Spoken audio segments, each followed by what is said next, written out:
Bonjour et bienvenue chez les anciens. Aujourd'hui, nous avons l'honneur de recevoir un homme qui a eu 1000 vies en une, qui a rencontré tant de gens et tant de gens l'ont rencontré également. Tu sais ce qu'on va faire? On va changer de... C'est moi qui vais l'interviewer. Bonjour les anciens, bien sûr, Voilà. comme prévu. Sofiane, tu vas te présenter. Ton prénom déjà. Sofiane. Et non, non, non, non. Ouais, allez. J'ai préparé T'as cette préparé, interview. ok. Alors, faut pas que tu me fous tout en l'air. Alors, Sofiane, comment? Sofiane. Allez, allez. Sofiane, Oh, c'est ça tourne, c'est Dak. Ok, tu fais partie de ma famille Ouais, maintenant. exactement. Alors, pourquoi avoir eu l'idée, avec ton ami, présente-toi là-bas, Ouais. même si on ne te voit pas. Moi, c'est Amou. Amou, bon, t'inquiète pas, après la caméra va se tourner de ton côté. Attends. Amou, pourquoi vous avez eu l'idée de faire ce podcast? C'est une très bonne Allez. question. Écoute. Oui. Bah écoutez, c'est... Alors déjà, tu te détends. Je vois, Ouais. quand on met les doigts comme ça, Ouais. on voit que... On Allez, est vas-y. tranquille alors, comme ça là. Allez, vas-y. Pourquoi vous avez Pourquoi? Parce qu'en fait, on a envie d'apporter quelque chose de différent sur Internet aujourd'hui et partager des valeurs que nous, on a eu la chance d'avoir, eu... Ouais. étant donné qu'on est, on est une Quand tu dis des valeurs, c'est que humaine, des valeurs humaines ou par rapport à le pays et Non. c'est un DZ comme moi. Ouais, des aides, ouais. Toi aussi, Ouais. tu es un DZ. Un Ouais. peu marocain. Et non, c'est en fait partager aujourd'hui des valeurs que nous, on a eu la chance d'avoir en côtoyant des gens qui sont nés dans le début 1900. tu De vois, tous bords, pas de- forcément des gens de la boxe. Non, de tous bords. D'accord. Et, pour partager ces valeurs-là à la jeunesse d'aujourd'hui ou à tout le monde. Oui, plus déjà la généralement. jeunesse, après, Voilà, parce qu'aujourd'hui, en fait, ça va suivre. les exemples qu'on donne aujourd'hui, c'est pour nous, c'est une catastrophe. Donc c'est pour ça qu'on s'est dit, C'est vrai. on va apporter, on va Mais dans montrer tous les milieux, hein, tous les si, je peux milieux, si je peux me permettre, dans tous les milieux, ça C'est commence ça. à devenir... On vit dans un monde qui est... On va pas Ouais, dire c'est ça, pas en c'est faillite, ça, mais ouais. c'est En vrai. fait, tu vois, il y a un problème spirituel et un problème humain. Oui. C'est-à-dire que maintenant, tout est matériel, etc. Et en fait, comme on s'inquiète pour les jeunes d'aujourd'hui, on s'est dit, ben, on apporte notre pierre à l'édifice. On Ouais. montre des parcours de gens qui ont vécu d'autres choses et qui ont vécu Non, tu non, vois, des choses différentes. des choses Ouais. différentes, mais qui sont inspirants pour donner des exemples Là, aux quand tu jeunes. dis ça, tu parles de moi. Bah oui, Bah attends. Oh, noté. Oui, Et voilà, parce qu'en fait, quand on voit les modèles aujourd'hui, bah, qu'est-ce qu'ils veulent être? Soit influenceurs. En fait, il n'y a plus de travail. Ils veulent plus travailler. Ils veulent plus se lever le matin. Ils on veulent a plus, connu ça, nous aussi. Hein. Ouais, Mais ouais, différemment. c'est ça. Ben justement, il y en a Différemment. qui ont réussi, il y en a qui ont échoué, tu vois, dans les anciens. Il y en a qui ont voulu brûler les étapes, à la fin ils se sont brûlés les ailes. Les ailes, tu vois. ouais, Bah, ouais. faut que ça serve d'exemple. Tu sais à ce ceux qui est d'aujourd'hui. marrant, si je peux me permettre de te couper, Bien sûr, mais vas-y. je pense que tu es déjà coupé. Ça, je suis coupé. On est tous coupés. Bon, moi j'ai eu la même sensation, c'est très marrant, c'est que quand j'avais du temps, là tu peux commencer ton C'est interview, parti, t'inquiète. Ouais. quand j'ai commencé moi personnellement à être à un certain haut niveau, je voyageais énormément parce que je boxais, dans l'année je faisais 14 combats, moi c'est vraiment vrai. Il y en a qui m'ont copié il n'y a pas longtemps, j'ai vu ça dans des podcasts, ça va pas du tout. Et je boxais dans toutes les disciplines et j'allais d'un pays à un autre, en Thaïlande, au Japon, en Afrique, j'allais un peu partout. Et quand j'avais un moment, j'allais dans mon ancienne cité qui est Garges-les-Gonesse, Garges-Sarcelles. Parce que la gare s'appelle Garges. Je parle pas trop fort, comme je suis sur d'une oreille. Ça va? Vous réglez après. Ouais, Hein. voilà. Et si tu fais ça, on t'entend pas. Dis oui ou non. Parle-moi, Oui, oui, t'as mais quand oublié même. lui. Bon, et c'est vrai que j'allais à Garges-les-Gonesse, dans ma cité qui s'appelle encore La Muette, et je donnais des cours de boxe bénévoles. Et ce que je faisais, c'est pour ça que je me rattache à vous. Ouais. J'essayais, je dis bien, hein, j'ai pas la science infuse, mais j'essayais dans mon parcours, parce que j'avais un nom, j'essayais de, non seulement par rapport aux cours de boxe, leur inculquer certaines choses. Ouais. Par exemple, je leur parlais de livres, de littérature, tiens, ça c'est pour toi.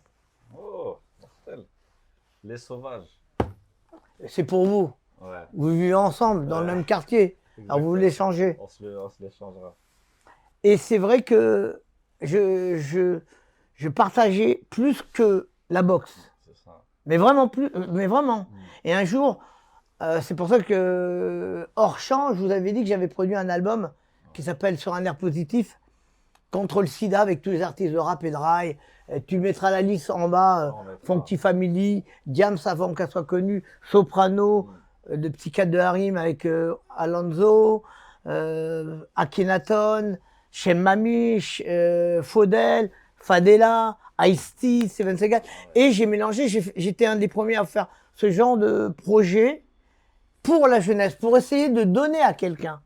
Je dis pas que je suis le plus intelligent, mais avec le peu de moyens et la connaissance que j'avais, j'essayais de redonner aux marmots, aux gamins. J'ai essayé de leur donner. Et ce qui se passait, en tout cas, moi, quand je partais du club à la Muette, je repartais grandi. Ouais. Bon, je suis pas très grand. Hein.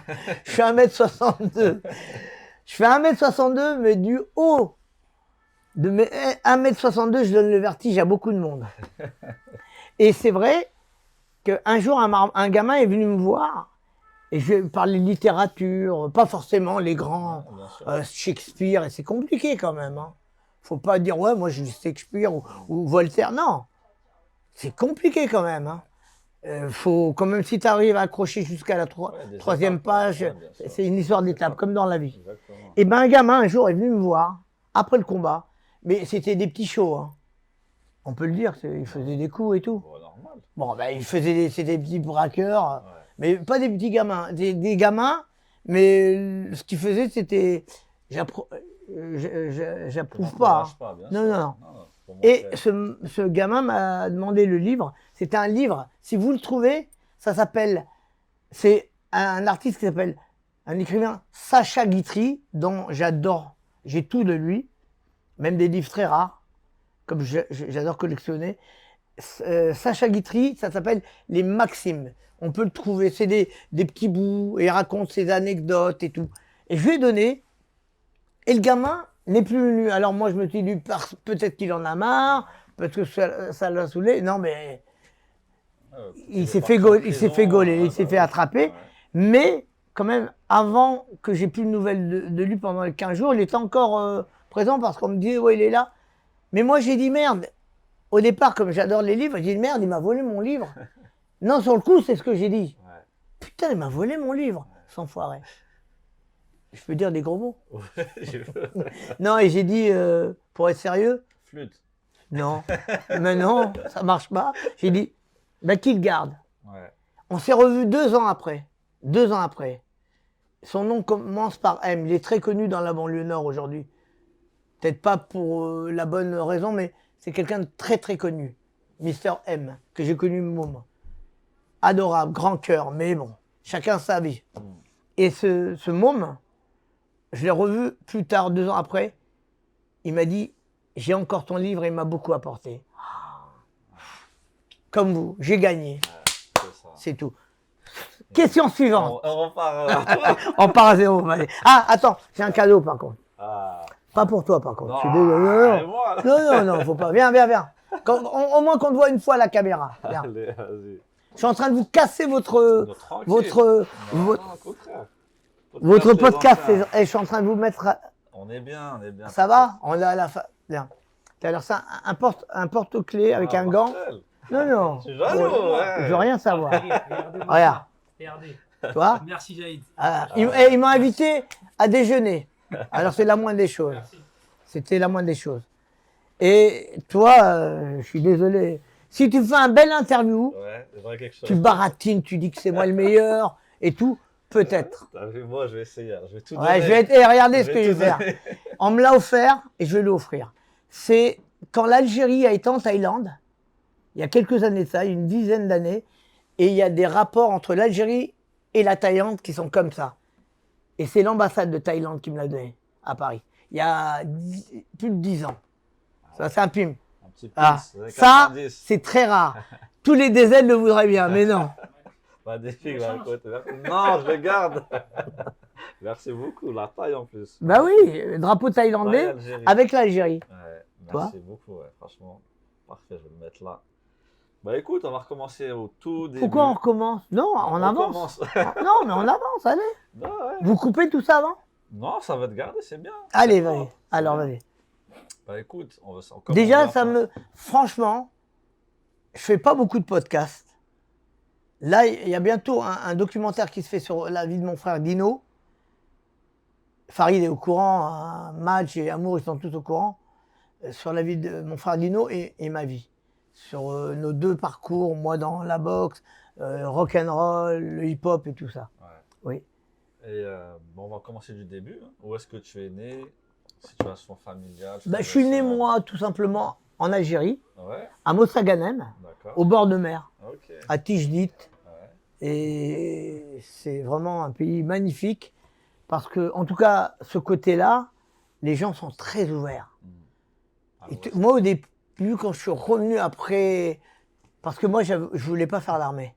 d'accord, ouais. Moi, quand ils m'ont dit, je vais au consulat, et on me dit, bon, ben, tu vas voir le médecin. Moi, directement, je lui ai dit, non, j'ai pas besoin. Ouais. Et là, ils ont dit, mais tout le monde le fait. J'ai dit, non, et je leur ai dit, parce que je suis sportif haut niveau, et je suis en pleine forme. Oui, mais il faut... J'ai fait, ça je me rappellerai tout le temps, et mon ami qui est Salah, qui est encore au consulat de Pontoise, lui, il vous racontera l'anecdote. Parce que chaque anecdote, il y a une preuve. On ne dit pas il y a une preuve. Et bon, et je passe au médecin, tout se passe, regarde, mon cœur, il bat, Ouais. super, Ouais. vraiment bien. Après, ils vont passer sur un autre personnage avec des documents et ils me regardent, même pas, ils ont même pas regardé. Oui, c'est bien, il est en forme. Il regarde, il fait septembre, octobre, novembre, décembre. Là, lequel mois vous intéresse? Je lui dis, mais pour faire quoi? Ben, pour partir, vous êtes engagé. Alors j'ai dit, écoutez, vous faites ce que vous voulez. J'ai commencé une carrière, j'ai commencé à être champion d'Europe. J'ai jamais changé mes papiers. J'ai toujours boxé en France, pour la France, avec mon passeport algérien. Mais là, peut-être que je ne remettrai plus les pieds en Algérie, mais je ne partirai pas 2 ans avant. Hein. 2 ans, ouais, c'est ça. Et attention, Ouais. quand tu étais du bled, de Paris, de France, parce que moi je ne me considère pas français, je me considère parisien, ce qui est différent. Ouais. Moi je me considère comme un indigène de Paris. Tu vois, c'est ce qui est différent avec un Français.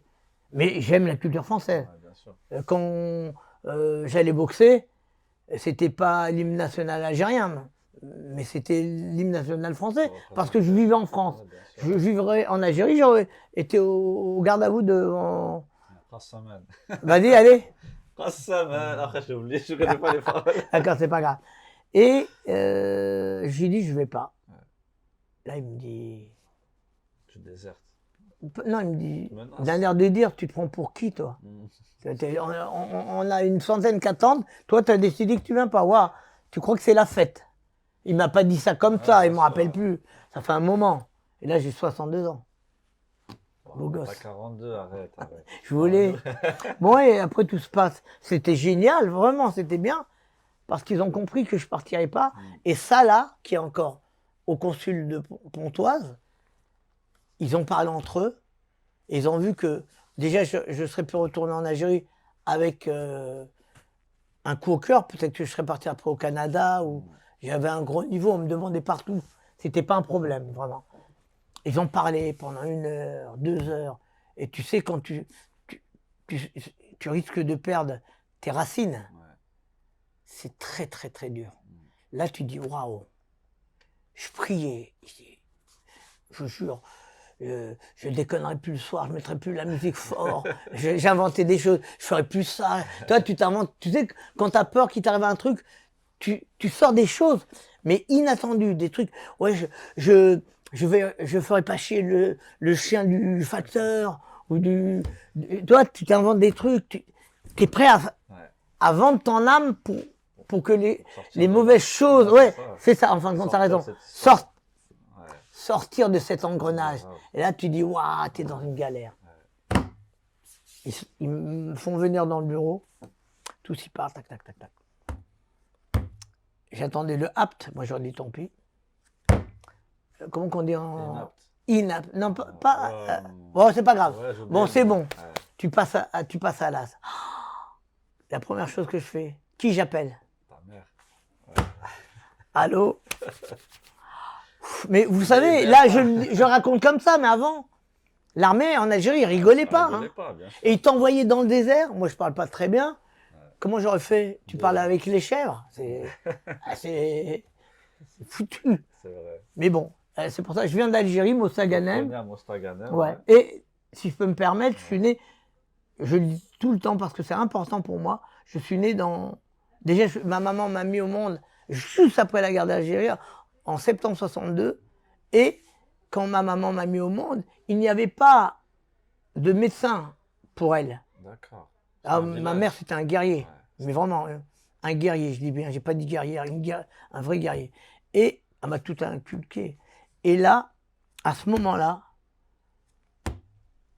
je viens au monde, mais sans personne. Elle, Toute seule. c'est Ah ouais. incroyable. Et pour revenir, et attends, je vais vite, hein, fais gaffe. Hein. Vas-y, je suis, peux- t'inquiète. je me peux aller concentre, là, Je me concentre. Et en fin de compte, ce qui s'est passé, c'est que je suis né dans l'hôpital. Écoutez le nom. Che Guevara. Ah ouais, t'as C'est pas révolutionnaire. écrit d'ailleurs. Et il existe encore. Hein. D'accord. À Mostaganem, Mostar. il existe encore. D'accord. Et vous savez, quand je dis vous savez, je ne crois pas que je te vous vois. Non, c'est tout le monde. Tout le monde. Bien Hein.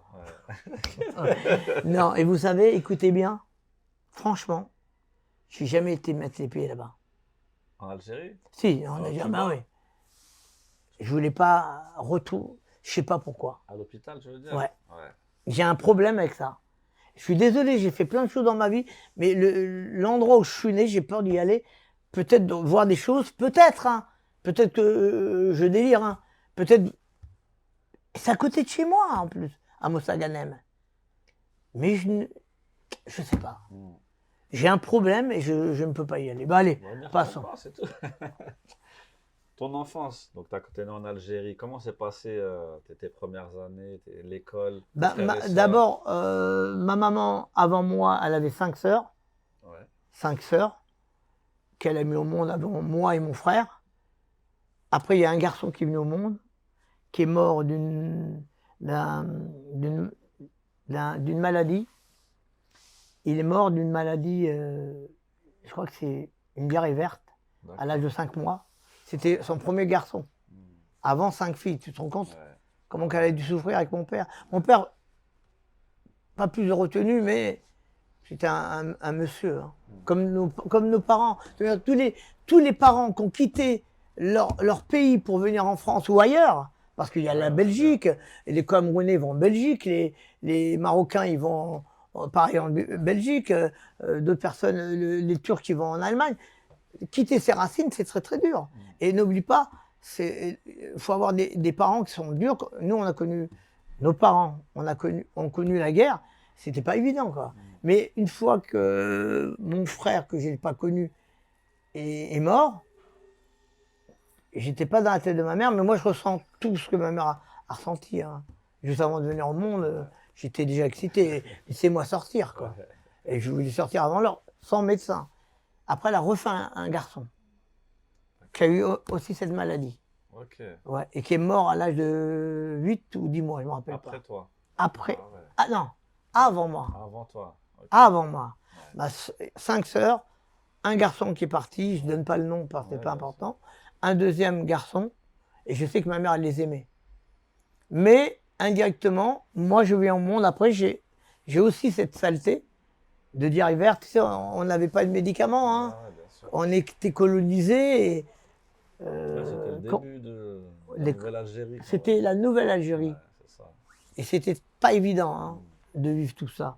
Moi, je dis, c'est pas moi, je parle de nos C'est ça. parents. Exactement.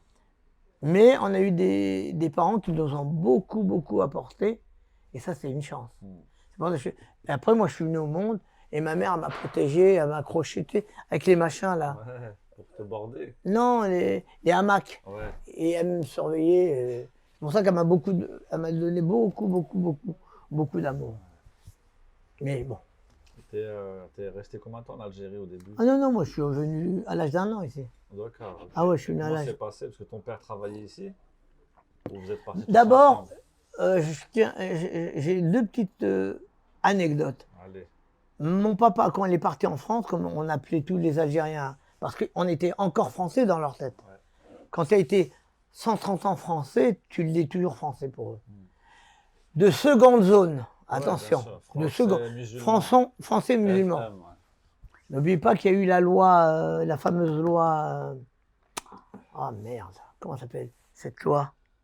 Bon, pas sur Décret Crémieux, non? le décret Crémieux qui a fait en sorte que nous, les Algériens musulmans et les Algériens juifs, Juif, ouais.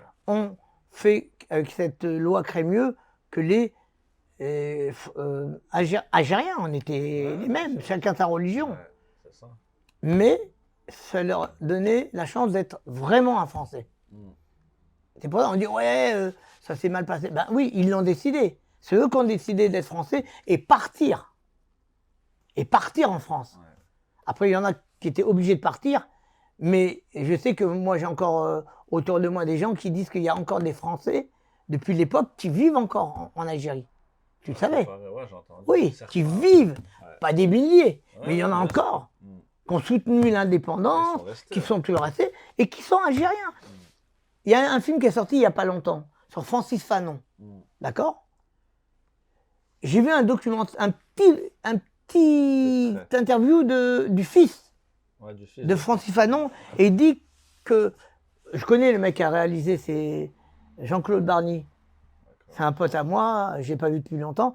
Et à ce qui paraît, il dit, le fils de Francis Fanon, qui est algérien. Ouais, ouais. Tu savais? Ah, parce que je crois qu'il l'a enterré.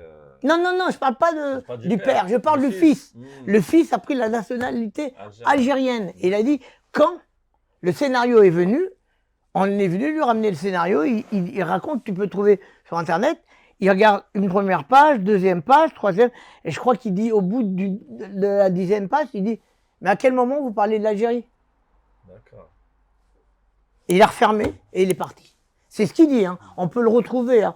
Cherche-le s'il te plaît, ça serait génial. Si moi j'arrive à trouver, je te l'enverrai. Et pourquoi je parle de Francis Fanon d'abord? T'as oublié, hein. Attends, que je... Je t'avais prévenu, je t'ai dit que ça va vite. Ouais, je suis. Si tu n'arrives pas à me suivre, tu devrais prendre des notes. François est grave.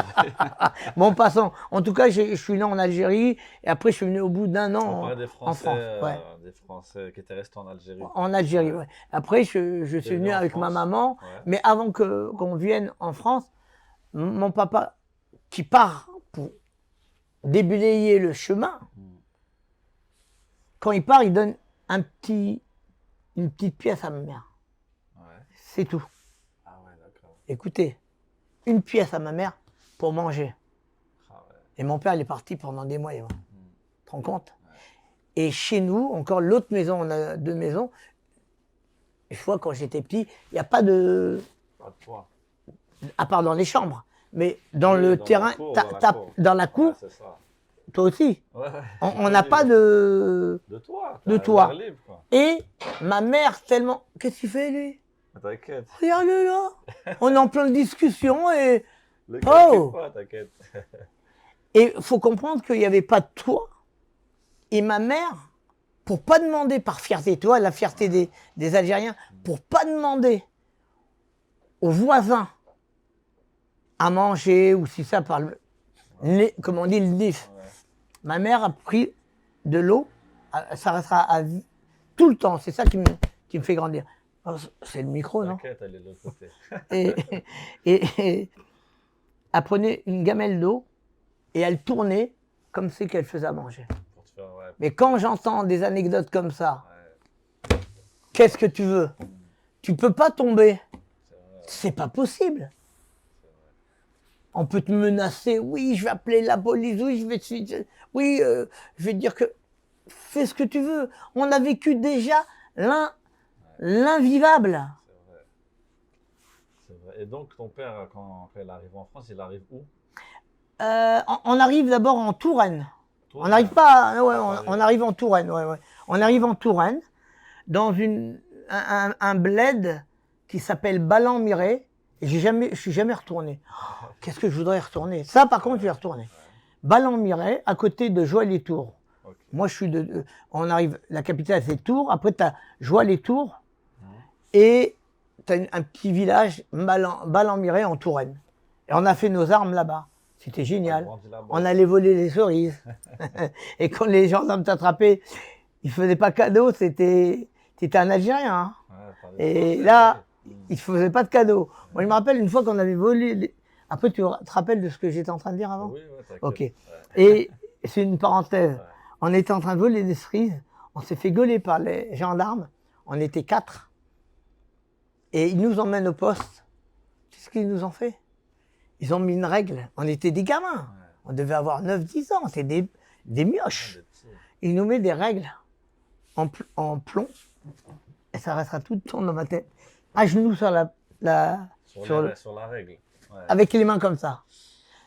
Il m'avait préparé à devenir un boxeur, le mec. Et moi, après, je faisais ça pour les entraînements. Mais tu vois, déjà, le mec, il voulait me faire du mal, mais au contraire, il m'a fait du bien. Ça m'aidait. T'inquiète pas, ce que tu viens de me faire, quand j'entraînerai, je vais leur faire la même chose sans la règle. Et on est resté comme ça, on est des marmots. T'étais en train de craquer. Mais ça donne une humilité que tu dois aller plus loin. C'est pas grave. Quand une porte se ferme, il y en a toujours une autre qui va s'ouvrir. Faut juste attendre. C'est une histoire de temps. Moi, souvent, il y avait la porte qui est fermée. Je passais par la fenêtre. Ouais.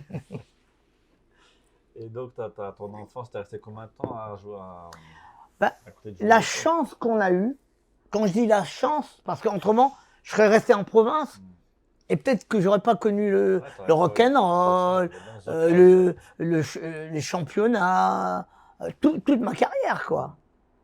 Le hip-hop. Et un jour, mes parents reçoivent une lettre, on va être à Paris. Paris, même, t'es petite à la télé, même en noir, même si t'as une chaîne en noir et blanc, et qui fait... Tu vois quand même Paris. Ouais. Et ils te lamentent, la capitale avec la Tour Eiffel. Tu grandis avec ça.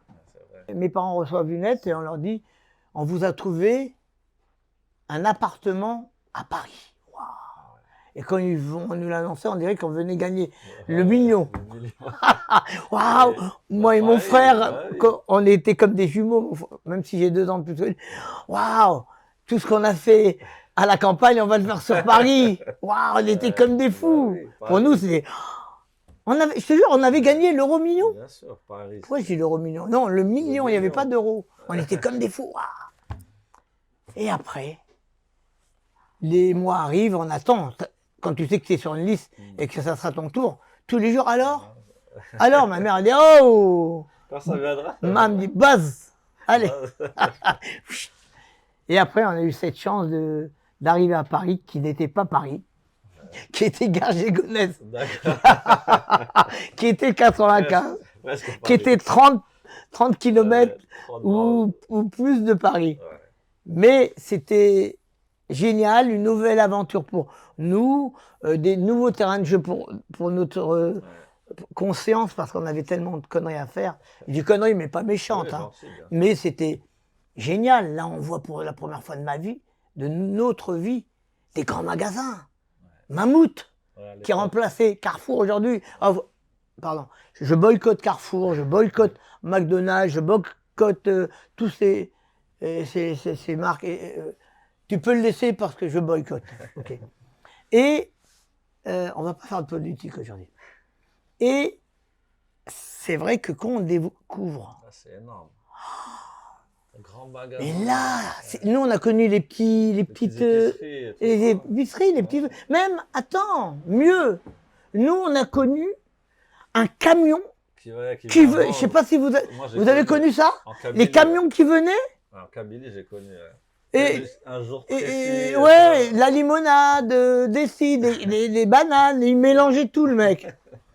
Et bon, bah, au bout d'un moment, on a découvert qu'il y a autre chose que le camion pour aller grailler, pour aller manger. Génial, quel terrain de jeu.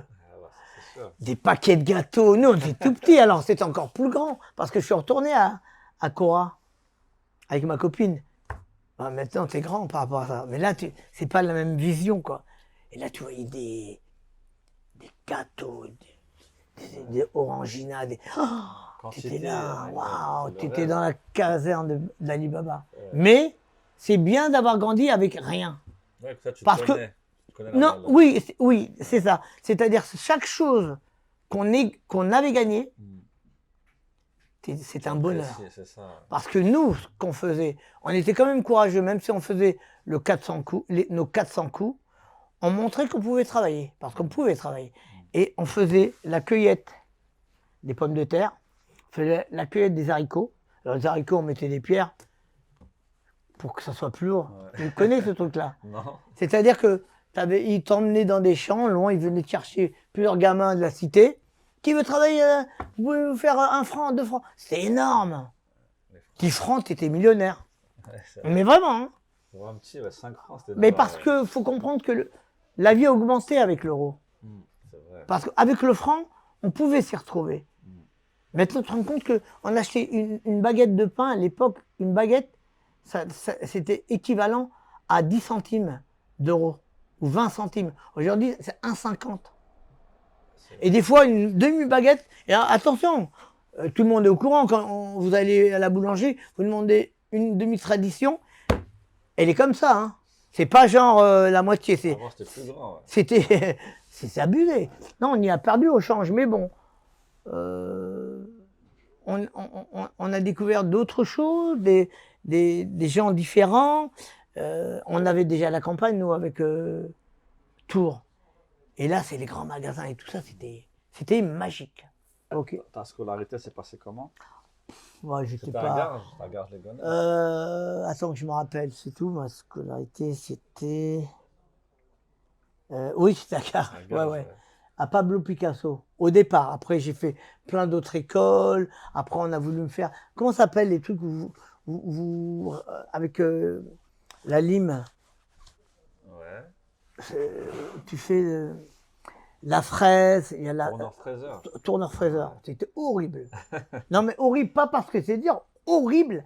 Parce que même quand tu croyais que c'était droit, quand tu mettais le machin, c'était jamais droit. Alors tu ramais pour un côté parce que tu dis merde. Ouais, après, t'arrives de l'autre côté. Et t'arrives de l'autre côté. Au bout d'un moment, et je dis à un mec, on trouve un arrangement, donne-moi ton machin et tu seras bien. Après, je trouvais toujours quelqu'un. Mais quand même, on essayait de faire les choses. C'est pas, ouais, oh non, c'est pas pour moi. On tentait de travailler parce que même quand on faisait les 400 coups, on allait faire la cueillette, ça s'appelle. La cueillette des pommes de terre, la cueillette des haricots, la cueillette, je sais pas, je dis n'importe quoi, les carottes. On faisait des choses. Pas que pour faire les sous. Ouais. Parce que quand tu as ton père qui se lève à la prière à 5 h du matin et après qui fait sa gamelle, c'est ma maman qui lui préparait une petite gamelle. Je sais pas si vous vous rappelez les petits. Tu avais 2 côtés. Tu avais le petit truc et un petit. Et il mangeait ça dans la journée. Il faisait quoi ton père? Mais il a travaillé, il faisait les. Comment ça Sur les s'appelle? chantiers, marteau-piqueur. Marteau-piqueur, il a refait tout. C'est lui qui a fait la patinoire de Garges les Gonesse. C'est lui qui a fait la patinoire, pas seul, hein. Ouais, bien sûr. Mais ils étaient plusieurs. Mais à chaque coup, je dis oui. Moi, pour faire croire aux gens, je dis mon père, vous savez, quand j'étais môme, quand j'étais tout marmot, il a fait la patinoire de Garges parce que c'était un exploit quand la patinoire a été construite. D'accord. Pas pour les gens, mais pour les personnes de la ville. On a une patinoire qui existe encore. Ok. Mais avant, il n'y avait pas. Regardez dans les cités. Va à Saint-Denis, il n'y avait pas de patinoire. Nous, on avait une patinoire et c'est mon père qui l'a construit. C'est quand même une fierté. Ouais. Quand tu marches dans le quartier, même si tu es respecté parce que tu es. On est obligé de te... Non, on est obligé de te respecter parce que c'est comme ça. Nous, on avait le boss. Et le boss, c'était le père. Et la maman, bien sûr. Là, tu dis, oui, c'est bien mon père qui a fait la patinoire. Et les gens, ils essayaient pas de dire, ouais, mais il était seul. Attends, quoi? Non, j'ai rien dit. Je disais, oui, c'est super. Et donc, quand tu étais à l'école, tu voulais faire quoi à la base? Ben, je vais pas le dire, c'est ridicule. Bah, si, Astronaute? Bah, c'est bien. Si Mais c'est pas possible. Mais non, arrête. Il est malin, lui. T'as dit oui? Sur quoi? Ou je voulais être cow-boy. Ah, Je te jure, je voulais être Cow-boy. cow-boy. Ma mère, même si mes sœurs, elles peuvent le raconter, quand ma mère m'avait acheté mes premières bottes, même si c'était en plastique, Ouais. chez Ram ou je sais pas quoi, j'étais fier avec mon chapeau. Je criais dans le salon, je courais. Ouais. Et mon frère et moi, on adore le cinéma. Jusqu'à aujourd'hui, on est fans. Pas des comédiens, Du plus des cinéma. comédiennes. Ah ouais, d'accord. Mais on était fans et on connaissait tous les films de John Wayne, même si c'était Ah, John Wayne. une pourriture. Hein. Ouais, Ah oui, l'homme. lui c'était un facho. Hein. D'accord. Ah ouais, il y a même une chanson de Public Enemy qui s'appelle Fight the Power. Ouais. Fight the Power. Elle est connue. Et il dit je sais pas quoi dans son rap, après, il dit Fuck Elvis and motherfucker John Wayne. D'accord. Et il y a ce titre, il est souvent bipé. Moi, j'ai l'original, avec la version officielle. Mais bon, en tout cas, on a eu des belles vies, même si on était des cancres, où on voulait se faire passer pour des cancres. Ça arrangeait beaucoup. Donc, mais, je me rappelle d'une chose, c'est que des fois, ce qu'ils faisaient, tous les bruyants, ils les mettaient au fond. La classe. De la classe, il est au fond. Alors nous, on dit, oh, il est cool ce prof. Non, c'est après qu'on a compris qu'il n'était pas cool. dérange Ça pas. les arrangeait. Allez, non, c'est pas une histoire qu'on était des durs. Ouais. Vous n'avez pas connu ça. Peut-être on revit ça parce que on a des médias qui sont racistes et qui ont des milliardaires qui les contrôlent. Mais nous, on a vécu vraiment des choses, mais sale raton. Raton, on l'a entendu beaucoup. Mais nous, on croyait que c'était un animal au départ. Alors, on s'en rendait pas compte. Je vais même te raconter une anecdote. Quand on est gamin, t'es gamin, raton, oh, c'est rigolo ça. Une fois, à l'école, et en pleine école, il se passe qu'une personne, je crois que c'était un prof ou une personne de l'école, un monsieur, et je sais plus ce qui se passe, et il dit sale arabe. Moi, je suis môme. Comment je le perçois, à ton avis? Je me mets dans un coin et je regarde mes fringues. Ma mère, elle était carrée. Tu te lavais, tu changeais tes fringues tous les jours. Même si on n'avait pas d'argent, on a eu une éducation encore mieux que les Marines. Hein. C'était au garde à vous. Hein. Il n'y avait pas, même si tu étais dans la rue, tu faisais le boss. Arrivé là-bas, dans ta maison, garde à vous. Oui, chef, bien chef. C'était carré. Et j'ai cru que j'étais sale. J'ai pas entendu sale arabe comme les gens l'ont entendu. Moi, j'ai dit, je suis sale. Qu'est-ce que j'ai fait? En pleine récré, j'attendais la récré. Je suis sorti, j'étais chez moi, j'ai été me laver. Ça restera tout le temps. Après, j'ai grandi avec ces mots et qui me faisaient plus rien. Ça rentrait là, ça sortait. Ouais, je suis un sale arabe, oui, t'as raison. Ouais, super, ça va changer quoi? Tu vis pas avec moi tous les jours. Je te vois pas tous les jours. Attention, par contre. Si tu insultais ma mère, Ouais, c'est autre chose. Ah, là, c'était la guerre mondiale. Hein. Clair. C'était fini. C'est clair. Et comment ça a été tes premiers rapports avec le sport? Ben, la chance que j'ai eue, c'est que j'ai eu des parents, même, comme je l'ai dit, avec peu d'argent, ils ont toujours contribué à notre facilité. Quand je dis contribuer à notre facilité, ils ont toujours fait en sorte qu'on soit bien éduqué, qu'on ramène jamais de choses volées.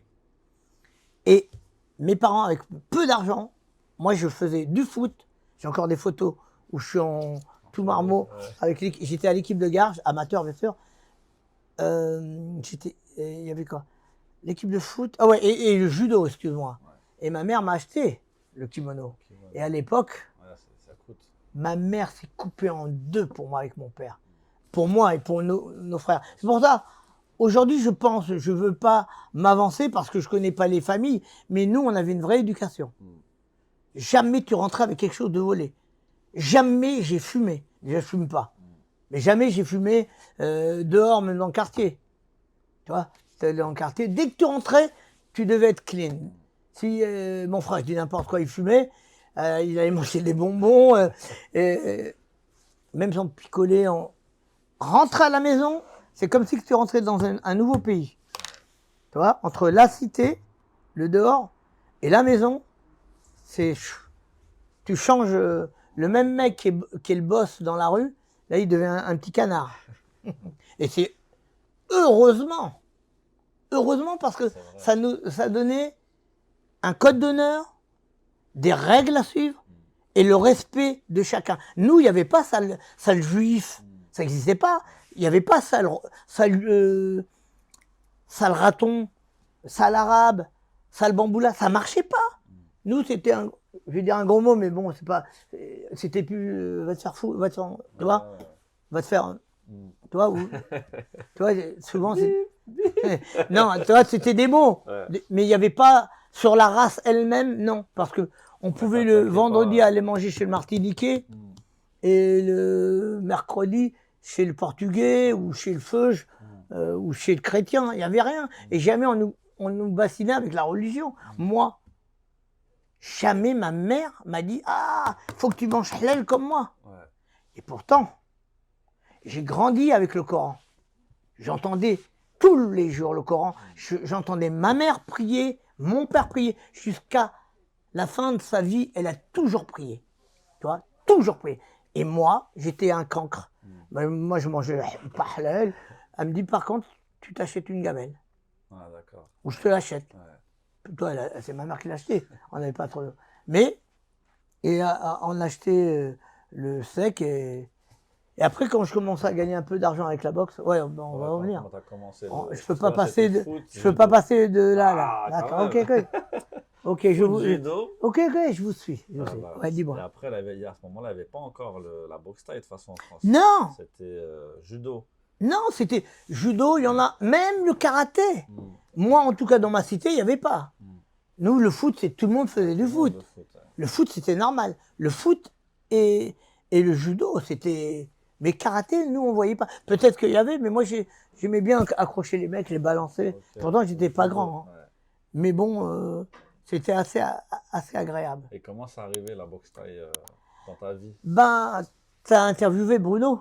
Non, bientôt. Là. Ah, d'accord. Bientôt. Ben, Bruno Benabed, c'est lui qui m'a emmené pour le premier championnat d'Europe. J'ai trouvé ça assez impressionnant parce que quand tu as fait du foot, tu sais que c'est dur hein, quand tu prends un coup de tibia. Et là, je vois des mecs qui shootent. Sans voix. Ils font pas de foot là. Là, ils sont en train de te frapper dessus. Mais tibia contre tibia. Et quand on entendait, t'étais là. Moi, personnellement, je dis, waouh, c'est quoi? Mais c'est impressionnant. Parce que toi, t'as jamais vu ça de ta vie. Et pour la première fois de ta vie, on t'emmène, grâce à Bruno, il m'emmène pour les premiers championnats d'Europe. On disait pas Muay Thai, on disait boxe thaïlandaise. T'avais Bafir, t'avais les frères Desjardins, t'avais Kantamissi, chez qui j'étais dans son club pour démarrer la boxe. T'avais Kouider, t'avais Jamy, c'était la fine équipe qui était là. C'était eux les premiers. C'est eux qui ont apporté la boxe. Roger Pachi, oui, tous ces mecs-là. Et après, c'était à nous. En tout cas, moi, à mon époque, c'était quand je dis à nous, parce que moi, j'avais j'aime pas le mot gang, j'avais un groupe quand j'en ai dit, parce que, après, je me rappelle plus, c'est Bruno qui dit, non, je me rappelle plus ce que Bruno m'a dit, parce que quand il m'a dit, tu vas venir faire de la boxe, c'était super loin de côté, j'ai dit, non, ça m'intéresse pas, ça m'intéresse pas, les gens me respectent, j'ai pas besoin de ça, et il m'a fait comprendre que, je me rappelle plus le mot, mais d'un air de dire, je serais capable de rien. Et moi, ça a tourné. T'as piqué Ouais, il m'a piqué. Ben, heureusement qu'il m'a dit ça. Sinon, j'aurais jamais fait de boxe. Et il m'envoyait souvent, quand j'étais à l'étranger, il m'envoyait des photos de boxe, de Thaïlande. Et moi, je découvrais tout ça. Mais en tout cas, il a bien fait de me piquer. Parce qu'aujourd'hui, je peux dire que je suis un des premiers dans les années 80. Parce que j'ai commencé en 1983. par accident aussi. Hein. Ouais. On m'a fait croire que c'était un interclub, une démonstration, mais en vrai, c'est un interclub. Ok. Et un mec de 10 kilos que j'ai mis KO. D'accord. Mais ça aurait pu être le contraire. Et je ne serais pas là pour te parler. Ouais, ça aurait Et j'aurais pas changé, fait ma carrière. Ouais, bien sûr. Parce que, je le redis tout le temps, il faut protéger ses élèves et pas les emmener au charbon. Il y a des règles, il y a des âges qui vont Ouais, qui bien se sûr, il y a des complètent, catégories. les catégories. Oui, mais avant, il n'y avait pas ça. Ok. Là, maintenant, les fédérations, ils sont un petit peu plus réglo, mais avant, ils en ont rien à foutre. Hmm. Ils s'en foutaient. Mais en tout cas, ça m'a permis de découvrir ce sport par fierté.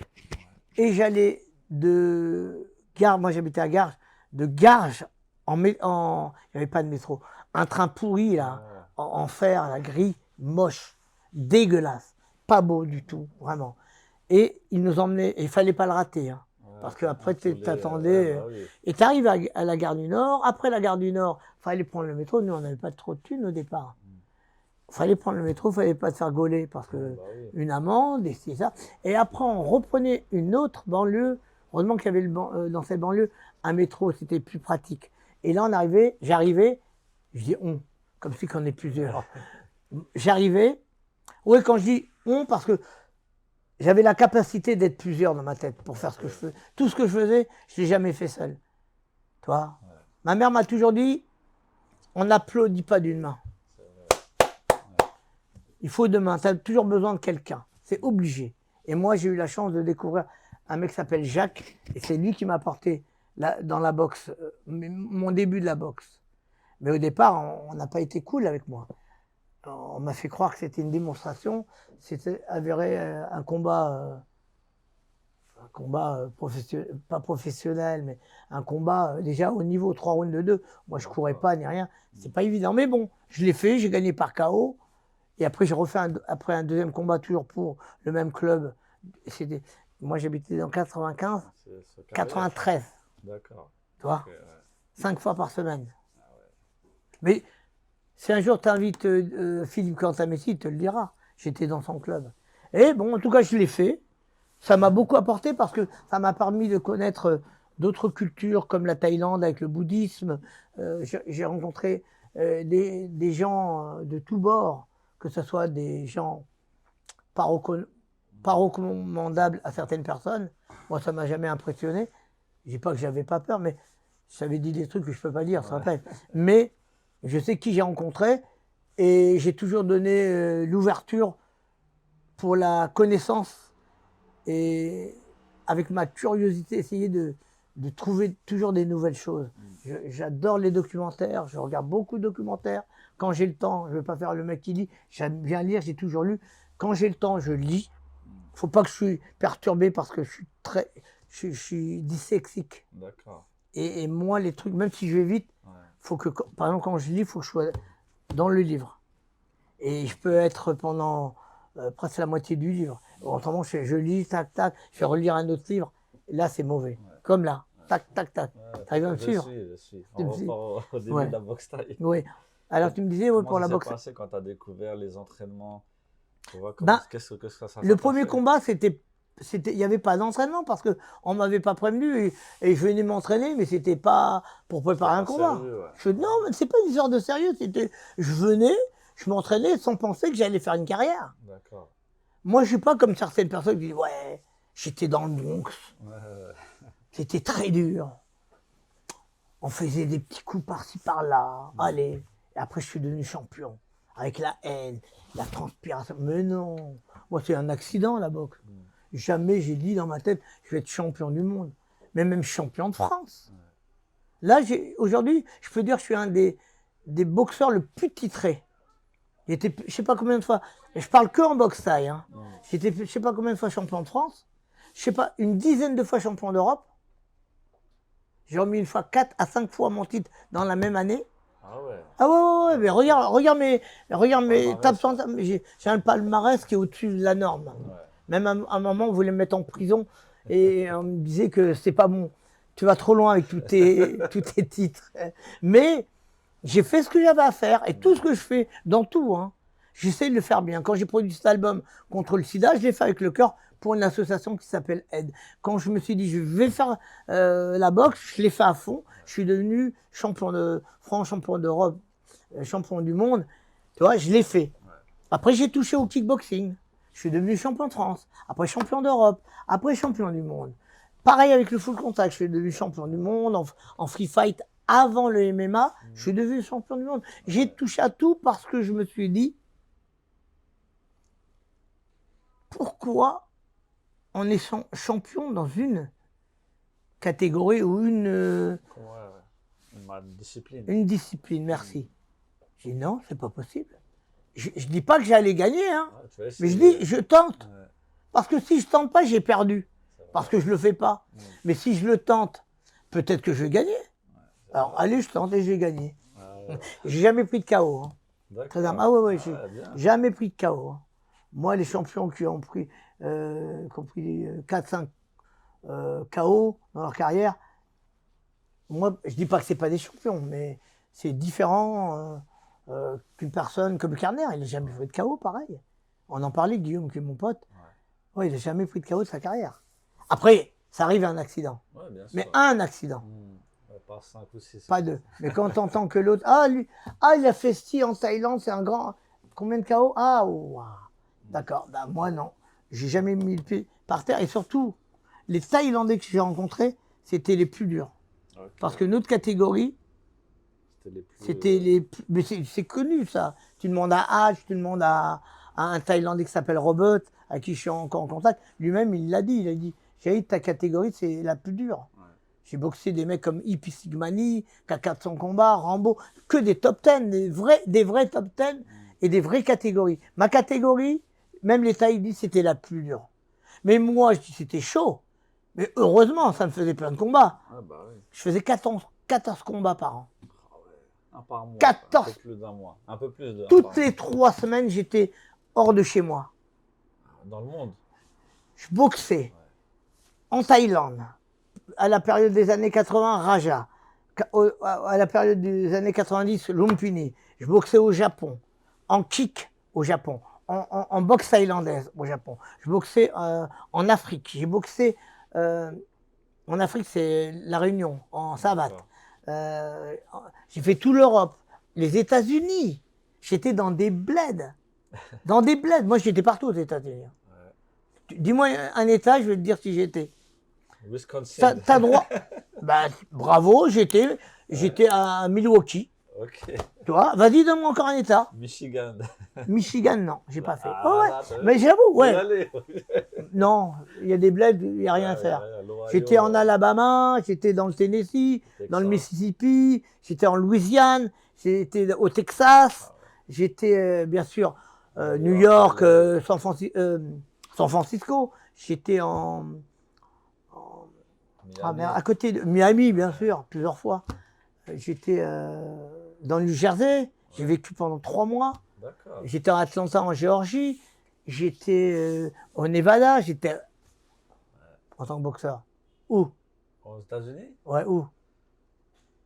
Las Vegas. Las Vegas, ouais. Et là, j'ai rencontré la famille Gambino. Ok, mais tu vas nous en parler. On parlera après. Ouais. Tu vas nous en parler de tes rencontres. Donc, juste une chose, je suis fier de ma carrière parce que j'ai eu toujours ma famille qui m'a soutenu. Et ça, la famille, c'est important. Ça passe avant tout. Moi, j'ai jamais eu de grosse voiture. Pour bouiller, j'ai jamais eu de voiture. Le seul problème, moi, j'adorais les montres, les Rolex et tout. Dès que j'avais de l'argent, j'achetais une montre. J'ai une grosse collection. Après, par le temps, je les ai revendus. Pour moi, c'est pas très important, tout ça. Mais c'est vrai que sans la famille, c'est comme si que moi, je suis la voiture sans le moteur et sans les roues. Où tu peux aller? Tu as une belle carcasse, une belle carcasse qui brille, mais juste ça brille. C'est pour ça que certaines personnes que tu vois, par exemple dans les réseaux, moi j'ai fait ci, moi j'ai fait ça. Mais c'est normal, on n'était pas là pour le prouver. Après, si tu nous montres des combats sur l'arigot, mais pourquoi pas? Moi, chacun voit midi à sa porte. Mais je pense que les boxeurs des réseaux, il y en a trop. Et moi. Et c'est même pas pour faire profiter la nouvelle génération. Si tu fais ça pour la nouvelle génération, regarde Yacine Belhadj, tu connais? Ouais, avec toi. Regarde, Yacine Belhadj. Il a un club à Sevran avec qui je donne un coup de main de temps en temps parce que c'est la famille. Mais le mec, il a plus de 200 ou 250 gamins. Il donne. Ouais, Il n'est pas en train de faire la promotion pour gagner de l'argent sur le dos de ses clubs. Lui fait ça pour donner. Mais c'est ça la vie. Pas que dans la boxe. dans tout. Dans tout. T'as fait quelque chose, t'as reçu. Essaye. Je dis pas que tu peux tout le temps. Au même essayer au moins. T'essayes au moins. Mais si tu dis oui, moi je suis là, j'ai fait ci, j'ai fait ça, et à côté c'est juste pour en mettre plein les fouilles, parce que tu veux rentrer dans ton argent, c'est grâce à tes clubs. Non, mais après, comme je dis, je suis pas Dieu le Père, encore moins Dieu le Fils, alors j'ai pas à juger. Ouais, c'est ça. Comment ça a été ta découverte de la Thaïlande, la première fois que tu es allé? Je peux dire Gong. Ouais, J'ai fait Gong. Ouais, bah oui. J'ai fait Gong avec mon pote Fred. Et j'ai raconté l'histoire. La première fois. Regardez Gong, c'est ça. Et nous alors? Pas mal. Ah, bon. oui. Non, c'est vrai. Et avec Fred, j'ai raconté que c'était un choc. C'était un choc total et complet. J'arrive, je viens de ma cité, hein. Je viens pas de New York, hein. Non, mais c'est vrai, je viens quand je dis ma cité, ouais, bien sûr. il n'y avait pas tout ce qu'il y a aujourd'hui. Par exemple, il y avait un terrain de basket, de tennis, on n'avait pas le droit d'entrer. D'accord. C'était fait pour les gens qui avaient une licence de l'extérieur dans les pavillons et tout ça. Ouais, mais faut pas pleurer, c'est pas grave. C'est la vie, hein, c'est la vie. Tu connais Système B? Système B, il est minuit. Allez, on prend les pinces. On découpe, on n'avait pas d'argent. Vous vous rappelez les raquettes en bois? On prend les raquettes en bois, les tennis, les balles, on se démarre pour les avoir. Et bam, bam, bam, demi-finale, ouais. Et on faisait, écoutez les gars, c'est-à-dire que le terrain de basket était là toute l'année. D'accord. Mais nous, on n'y allait pas. On voyait les bourgeois qui y allaient, on s'en foutait. On n'allait pas dire, enfoiré. Non, ils ont l'argent, pourquoi pas? Profitez. Nous, on y allait, tu sais à quelle période? On va voir si vous savez. À quelle période? L'été. Quelle période? L'été. Quand il y avait Roland Garros à la télé. Comme maintenant. C'est en ce moment Roland Garros? Maintenant, dès qu'il y avait Roland Garros, on regardait la télé le soir. On y va. Bon, minuit, hop. Après, on a raccroché les fils. Et comme il y avait les fougères, et je suis repassé à ma dernière cité à Garges. C'est génial. J'ai revu, malheureusement, toujours les mecs, même après les mecs de 60 ans tenir les murs. Ça, par contre, c'est les boules. Ouais. Mais Farid, il a dû voir ça. À Colombes, ça doit être un peu comme ça, non? Partout, hein, toutes les cités, tu as toujours ceux qui sont restés accrochés à la cité, quoi. Non, tu peux. Moi, j'ai toujours mon rapport avec la banlieue. Non, mais les gens qui s'en sortent pas, quoi. Moi, je suis toujours mon rapport. Ouais. Moi, je suis toujours en banlieue. Et quand il y a des matchs de boxe, c'est pas dans Paris. En ce moment, j'ai pas vu même des petits galas dans Paris même. Ouais, c'est en banlieue tout le temps. Mais bien sûr. Je vais en banlieue. Moi, j'ai toujours mon rapport avec la banlieue. Et je dis que les meilleurs clubs, ils viennent de banlieue parce qu'ils forment les plus grands champions. Moi, Kerner, Guillaume, Kerner, Danny Bill, Totov, Kamel Jamel, il y a qui encore? Je suis désolé d'oublier les autres. On est plein. Mehdi Zatou qui est en Thaïlande et qui a fait quelque chose d'incroyable. Il y a qui? Aurélien Duhart. Et après, il y avait d'autres avant nous, comme Bafir et tout ça. Mais tous ces champions, quand on me parle de boxe thaïlandaise ou de Muay Thai, en deuxième génération, je dis bien. Bah ces noms-là, c'est Danny Bill, c'est Totov, c'est comment ça s'appelle, Kerner, c'est Kamel Jamel. C'est d'abord tous ces noms-là qui me viennent. Parce que eux, c'était des vrais boxeurs. C'est pas des boxeurs d'internet. Non, quand je dis attends, il n'y a pas de mal, t'as le droit d'être. J'ai pas dit c'est un enfoiré, chacun voit midi à sa porte, mais c'est-à-dire qu'aujourd'hui, il y a tellement de facilité. Et encore, ces boxeurs d'internet, heureusement qu'ils n'ont pas eu le IA, ils auraient inventé des faux combats. C'est vrai, mais bon, Après, La Thaïlande, comment tu arrives? la Thaïlande, c'est un choc. La Thaïlande, c'est un choc. C'est Là, simple. tu vas à quel âge la première fois? Moi, j'ai commencé la boxe tard, hein, en 1983. Hein. Justement, D'accord. avec ce combat qui était T'es né une en démonstration. 80, non? Hein? Bon, en tout cas, je suis arrivé Ouais, en 83 dans la boxe. 1980. Au bout de 3 mois. ouais. Au bout de 3 mois. Comment ça, un sport aussi dangereux? Hmm. On met un mec comme moi, j'avais 20 ou 21 ans. J'ai commencé très tard. Pour te dire que pour moi, c'était pas une idée conçue. Hmm. Je vais faire de la boxe pour me défendre. Hmm. Je n'avais pas besoin de la boxe. Tu disais, même tu retournes dans ma cité, tu dis, vous vous rappelez de Jaïd? Tu vas voir ce qu'ils vont me dire. Ah non, Jaïd et Lino, jusqu'à aujourd'hui, savent qui en était. Ouais. Et on n'avait pas besoin de boxe. Hein. Et je vais te dire, les gens qui rentraient dans des cités, fallait qu'ils ne montrent pas de blanche. Ils venaient nous voir. Bon, passons. On ne va Ouais. pas parler de. La Thaïlande. Ouais, la Thaïlande, magnifique. La première fois, c'est 87-88. Et quand j'arrive là-bas avec Guillaume Kerner, toujours, Ouais. mon gars, quoi. Ouais. Et un autre s'appelle Moral. Et la chaleur, que des Asiatiques. Moi qui viens d'un bled où on est contre nous. Entre nous, attention, ça ne veut pas dire contre Rabza. Non, non, Robert Renoir, quoi. Français, C'est ça. chrétien, Mélangé. il y avait un mélange multi-religion. Non, on s'en foutait de la religion. Pour nous, c'était pas le but. Nous, c'était, ça ne veut pas dire que c'est pas bien. Il y en a qui sont pieux, mais nous, on n'était pas dans ce système. Nous, on se mélangeait. On faisait même des barbecues Ouais. quand on était tout jeunes. Ah ouais. On allait à Cora. Non, on allait à Cora. On s'arrangeait à récupérer des frites, des merguez. Tu empruntais.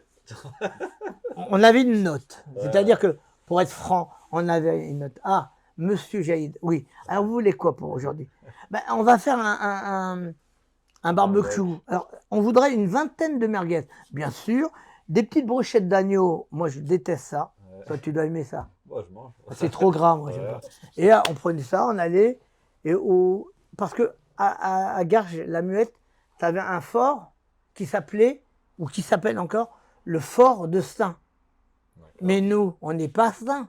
On n'a jamais rien compris. Saint, c'est une autre ville. Ouais, 93. Bah oui, Ouais. mais quand tu vas à Garges, que ça existe encore, il y a un fort, un vieux fort. Et il y a une forêt, c'est le fort de Saint. D'accord. Peut-être qu'avant, j'ai pas fait mes recherches, Ouais, Saint, c'était immense peut-être. peut-être. Mais bon, en tout cas, c'est vrai que la Thaïlande, c'était une belle aventure, dure, parce que je suis parti pour la première fois. J'ai pris un billet fermé Ouais. pendant 1 mois et demi. T'es obligé de rester. C'était quoi le choc Ben, j'avais un cafard. J'avais une boule dans le ventre pendant 3 semaines. Ouais, 3 semaines. Après, ça allait quand j'ai fait mon combat. Une fois que j'ai boxé au Raja Damnan, où j'ai fait quelque chose Ah de ouais. magnifique. Après avoir boxé, moi, je n'ai jamais boxé dans un bar. Hmm. Moi, un bar, je pense que c'est pour boire un verre. C'est vrai. Ouais. Moi, quand j'ai boxé pour le gros manager de l'époque. Tu vois, moi, je suis rentré par la grande porte. Hmm. Je laissais ça aux autres, les bars. Et quand j'ai boxé au Raja, c'était un mec un manager qui était au départ capitaine, après qui est devenu général. D'accord. Général Laris, qui avait les grands boxeurs comme Atapong, Kyosot, Samsung, Lam Thai, j'en ai oublié un, mais bon. Et c'était des vedettes. Et ce qui est bien, quand j'étais entraîné par les entraîneurs, tu n'avais plus de entraîneurs.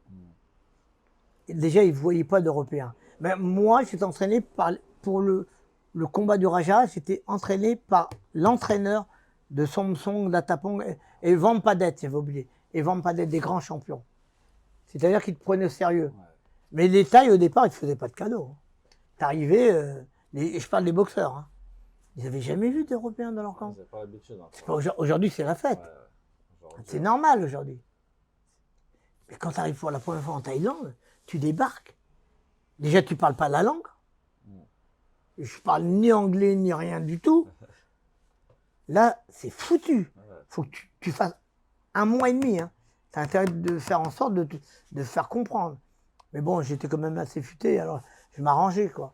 Par exemple, je me rappelle que quand il ramenait l'eau, raconte toujours cette anecdote parce que c'est une qui m'a marqué pendant que tout le monde. Parce que l'eau, c'est important. Il faisait très très chaud, très lourd, très humide.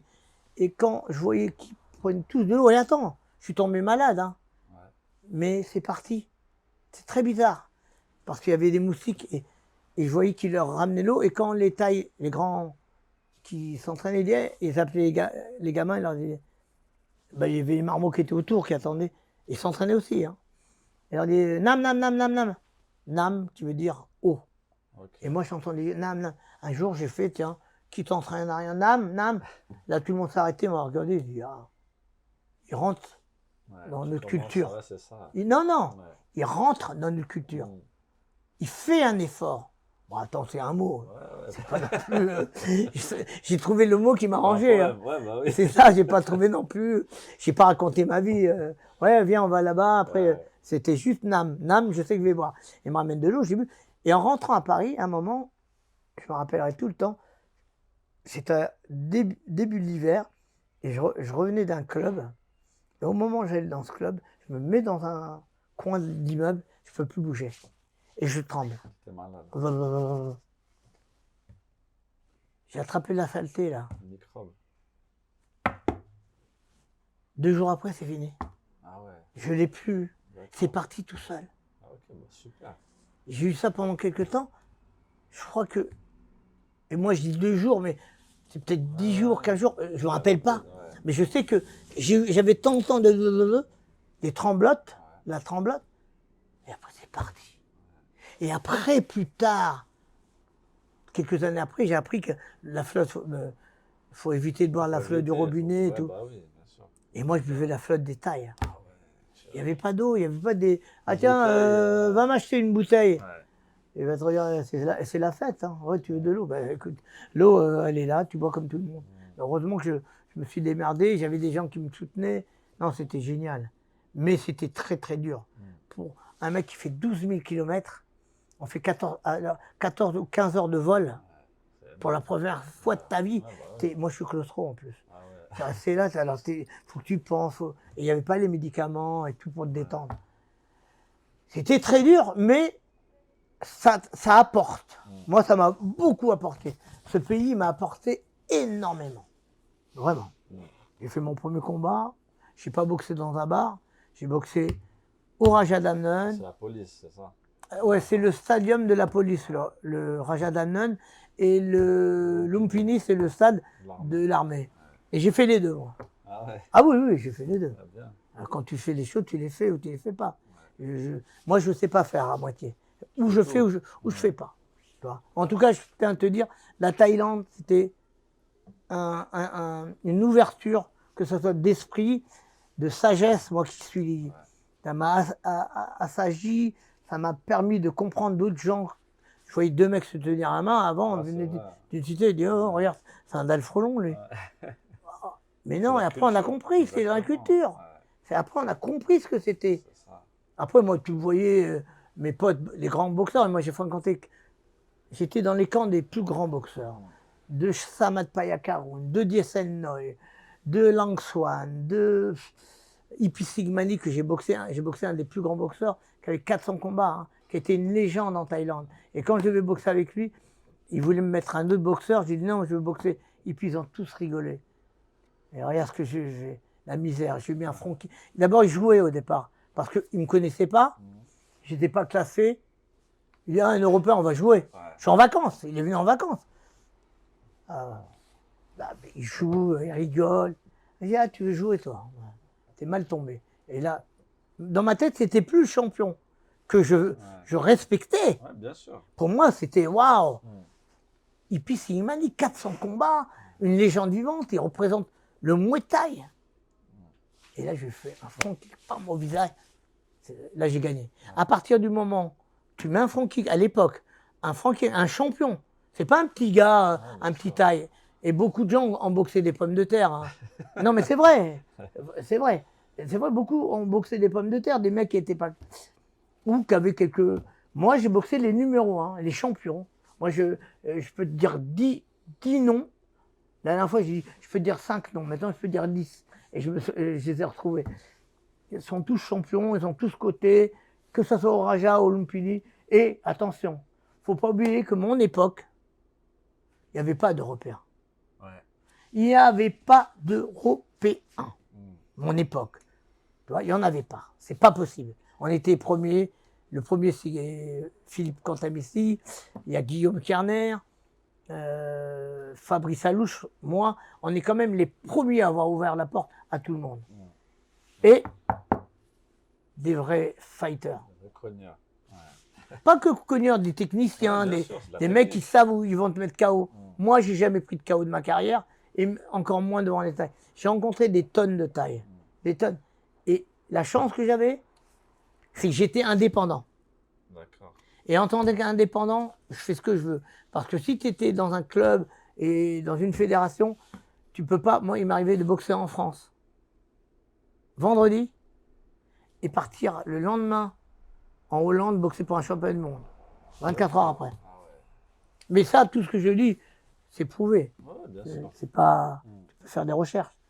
Tu peux nous raconter des anecdotes sur les voyages que tu as fait, les gens que tu as rencontrés, parce que tu as une histoire dans le hip-hop. On peut parler de ton frère aussi au Hall, si tu veux en parler.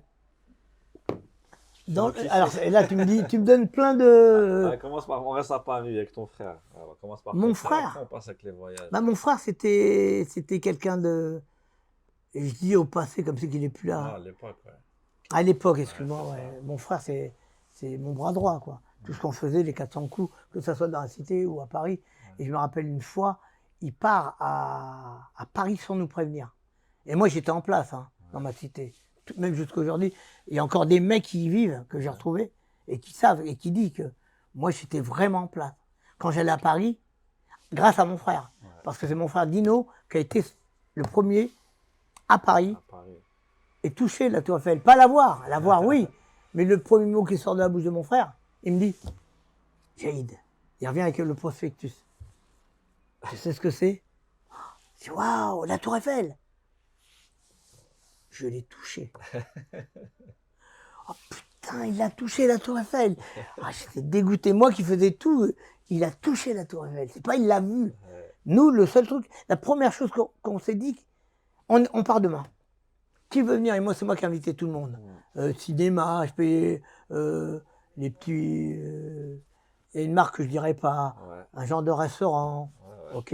Que à l'époque, c'était pas comme ça. Tu vois? On avait un frites merguez qui était à Gare du Nord incroyable. Pour nous, c'était fou. Bah oui. Tout le monde mangeait chez. Il n'y avait pas les Il n'y avait Grecs. pas les Grecs, c'était merguez frites. Merguez frites, mais il y en avait un hyper connu qui était à Gare du Nord. Et nous, quand on arrivait à Gare du Nord, allez, waouh! Champagne! et ouais! Allez, bon, on est 5, 6, non, 7. On n'allait pas autant, mais on partait en groupe. Et c'est moi qui payais. Non seulement j'étais respecté parce que j'en voulais, mais j'étais respecté aussi parce que j'étais en place. Ouais, bah oui. J'étais vraiment en place. Et après, on arrive je coupe tout, hein. On mange nos sandwichs et tout. Après, on va directement à la Tour Eiffel. On débarque à la Tour Eiffel. Laisse tomber. Je sais plus, on est presque là. De là, quand tu es en haut de Trocadéro, tu crois qu'elle est là. Mais nous, on ne se rendait pas compte quand on est petit, qu'elle était aussi loin. Ah, elle est là! Mais non, elle n'est pas là. Tu dois descendre. Tu dois descendre. Après, tu dois... Et il n'y avait pas les trucs pour fermer. Oui, avant, ouais, bah ouais. Il n'y avait pas. Et là, la première chose que j'ai fait, j'ai dit, personne bouge. Touche-toi d'abord. Personne. Et j'arrive. Je suis le deuxième. J'ai jamais voulu être numéro 2. Mais bon, si c'est mon frère, ouais. Ça va. On peut. C'est le même sang. C'est le même cœur qui bat. C'est vrai. Et ton frère, c'était quoi son histoire à Paris? Parce qu'il était une figure des Halles aussi. Oui, c'était un ancien skinhead. D'accord. Ouais. Un des anciens skinhead avec Farid, avec Amour, après, et d'autres que vous ne connaissez pas. Ouais. Et on avait chacun notre chemin. Mais ça, c'est une autre histoire. Okay. Mais quand on dit skinhead, c'est un facho. Mais non, les premiers skinheads à Paris, c'était des Arabes et des Feuges. C'était des musulmans et des Juifs. Albert, Il était feuge. Ben Farid, il t'a raconté tout ça. Ouais, là. Ouais. C'était des feuges et des arabes. Et c'était pour la musique, ça n'avait rien à voir. Et pour dire que je suis anarchiste, antisocial et je t'emmerde. C'était surtout ça. Ouais. Je veux pas faire comme toi. Et ils avaient raison. Mais moi, comme j'avais ma carrière de boxe, et même, j'ai jamais adhéré au système de skinhead, mais c'était mon frère, c'était mes potes, tous. Ouais, bien sûr. Mais moi, j'avais ma carrière, et jamais même sans carrière, je serais jamais rentré. J'ai connu le hip-hop, moi, Ouais. tu vois, Tu vas nous assez raconter rapidement. Ouais. Comment t'as connu le Grâce au PCB. PCB, là, je connais pas. C'est les mecs qui faisaient Hachipla Chopé à la Ah télé ouais, d'accord. avec Sydney. Sydney, ouais. Et un jour, à un de mes matchs, je les vois, quoi. Et je vais leur parler. Et je dis, merde, c'est le mec de la télé. Il breakait, il tournait, il faisait des... Et là, tu les vois en vrai. C'est comme la Tour Eiffel. Tu les vois en vrai. C'était la Tour Eiffel. Comment? Du hip-hop. Du hip-hop qui était devant moi. Ouais. Après, j'ai fréquenté plein d'autres personnes. Mais c'est grâce à eux que je suis rentré dans le hip-hop. Je les ai fréquentés. Même il y a un des PCB des danseurs qui est devenu champion de France, Scalp. Tu vois, j'ai ramené la boxe dans le hip-hop, moi. Ok. Après, j'ai continué à fréquenter d'autres gens, par exemple Dynasty. Dynasty, ouais. Et je me suis mis au platine. J'ai une collection de disques incroyable. Après, j'ai rencontré Bando. Et Bando, ils m'ont mis dans le graffiti, qui est un grand et qui m'a beaucoup aidé dans la boxe. Ok. Énormément. Je lui dois beaucoup. Ah oui. Philippe Lehmann. Il m'a énormément apporté. Jusqu'à présent, c'est mon frère. Tu vois, il fait partie de mon cœur, quoi. Même sans qu'il m'ait apporté, c'est un mec qui est carré, qui est toujours là. Il m'a aidé pour quelque chose qui n'allait pas dans ma vie quand j'ai perdu quand même 2 de mes sœurs d'un cancer. Ouais, 2 de mes sœurs d'un cancer, en l'espace de 5 ans. Après, j'ai perdu ma maman. C'était très très dur parce que j'étais très très proche. Et il y a une personne qui a été incorrecte dans la boxe quand j'ai perdu ma maman et qui reste encore dans ma tête. Il a été incorrect, comme c'est pas permis. Moi, je peux te haïr quand tu as été incorrect, mais jamais quand tu perds ta mère. Au bout d'un moment, tu as des limites et tu as retenu. Même si tu es un pourri, retiens-toi à ce moment-là. Parce qu'on ne perd pas sa mère tous les jours. Mais bon, je ne vais pas faire pleurer le chaumière. C'est le moment émotion. Ouais. Bah, il faut, hein. C'est la vie. Ouais, mais bon. Ma mère, elle est tout le temps là. Ouais. Ma mère, il se passe plein de choses. Je sais que c'est ma mère. Ma mère, je pense pas. C'est qu'elle est là tout le temps. Même des fois, j'ai une larme au... T'as...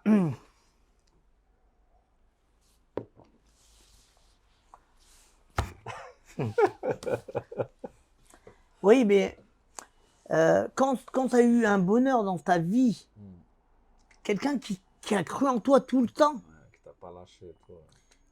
Même quand tu fais les 400 coups et qu'elle n'aimait pas, elle a tout le temps été là pour nous. Tout le temps. Ma mère, elle a souffert encore plus que nous. Elle a connu la guerre d'Algérie, elle a perdu d'abord 2 enfants, après, 2 garçons, après 2 filles. Elle est partie il y a 1 an à peu près. Elle sera tout le temps là. C'est ma force. C'est magique d'avoir quelqu'un qui croit en toi tout le temps. C'est pour ça que je pense que dans tout, tu dois croire, même en ton ami tout le temps. Si tu n'as pas cette relation, t'as rien. T'as rien. Mais bon, allez, on passe et vous me coupez, hein, côté émotion, mais à chaque coup je parle de ma mère, j'ai des larmes. C'est toujours dur, mais bon. Et donc dans le hip-hop et Attends, je vais mettre plus fort, t'entends? Tu l'entends pas? Il est là le micro. Ouais, mais je t'entends pas, moi. Ah ouais, je suis sourd d'une oreille. Ok. Dans ton aventure avec Alors, le on hip-hop, dit un malentendant? malentendant, ouais. Malentendant, Ah. je rigole. Oui. Mais ouais, moi, ça m'arrange. Ouais. Non, C'est pas que je suis sourd, j'entends, mais j'entends mal. moins. Oui. Dans ton histoire avec le hip-hop et la boxe thaï, tu as fait plein de rencontres dans le monde. Avant, Ouais. pourquoi j'ai jamais pris de KO? Ouais, pourquoi? Est-ce que tu sais au moins pourquoi je n'ai pas pris de KO? Je dirais par rapport à ton style de Oh, combat. En vas-y, fait. vas-y, Je dis. me dis peut-être tu te livres pas. C'est tellement incroyable. Moi, quand j'étais marmot, quand j'étais jeune, j'avais toujours un problème Au nez. au nez. Jouer, bam, pisser du nez. Ouais. Comme ça. J'étais fragile. Ok. Ma mère m'a emmené voir les cils, les mèches pour brûler. Ouais, Impossible. Regarde, pas jusqu'à présent, mais ça y est, ouais. j'ai plus ce problème. Ok. Toi, Ouais. c'est plié. C'est problème de nez. Et qu'est-ce qui s'est passé? À ton avis, qu'est-ce qui s'est passé? Tu voulais à tout prix te protéger le nez. Bravo, Ouais. c'est tout simple. Ouais, bah, Alors, j'avais une garde hermétique. Alors, les gens ils me disent, ouais, c'était. Non, c'était pour mon nez. ouais. Ça n'avait rien à voir avec le chaos. Moi, c'était mon nez. Je pensais même plus au chaos. Pour moi, comme moi, mes 5 premières années, j'ai jamais perdu. Pendant Ok. plus de 5 ans. Invaincu. Ouais. Invaincu pendant 5 ans. Ouais. J'ai perdu mon premier combat en Thaïlande, que j'avais pas perdu, mais bon, c'est Ouais. pas grave. Au point. J'étais. Ouais. Ah bah oui, jamais Tout pris de. au Je te point. dis, j'ai jamais pris de Ouais, chaos. bah ouais. À quoi tu joues là? Oh! C'est vrai. Non, j'ai jamais pris de chaos. Et ce qui s'est passé, c'est que comme j'avais peur de prendre un coup et ça pue, c'est pas que on m'arrête, on va arrêter, ouais, c'est bien sûr. dégueulasse, Ouais. c'est long, c'est compliqué. Une fois, j'ai pissé le nez pendant 4 heures. Oh là. Ah ouais, d'accord. Comme je voulais pas réveiller ma copine, j'essayais plein de trucs, mais j'avais peur. Ouais. Moi qui n'ai pas peur, là, je dis, je suis en train de partir, quoi. Le truc s'arrête pas, je me ménage, mais j'essaye tout, ça ne veut pas s'arrêter. Et je voulais pas l'arriver. Et le lendemain, j'ai fait une nuit horrible. Après, j'ai mis un truc, après j'ai trouvé les mèches, que j'ai toujours des mèches. J'avais tout le temps des tissus dans des paquets. Et tu les mets, c'est dégueulasse. Ouais. Ça te gratte et tout. Et bon, par rapport à ça, et j'avais cette fameuse protection qui a fait en sorte Je prends pas de que chaos. j'ai jamais pris de chaos. Ouais. Mais en fin de compte, les gens ne savaient pas. Si jamais ils avaient su, Ils auraient visé le nez direct. mais tout le monde aurait touché le nez. Et là, je serais pas là encore pour te parler. Et donc, bah, raconte-nous les belles rencontres que tu as faites avec Ouais. le hip-hop et le Bah oui, la j'ai boxe rencontré. thaï, les deux. Bah, j'ai rencontré déjà mon pote Bando, Ouais. un des plus grands artistes. C'est lui qui a rapporté le graffiti en France. Philippe Lehmann.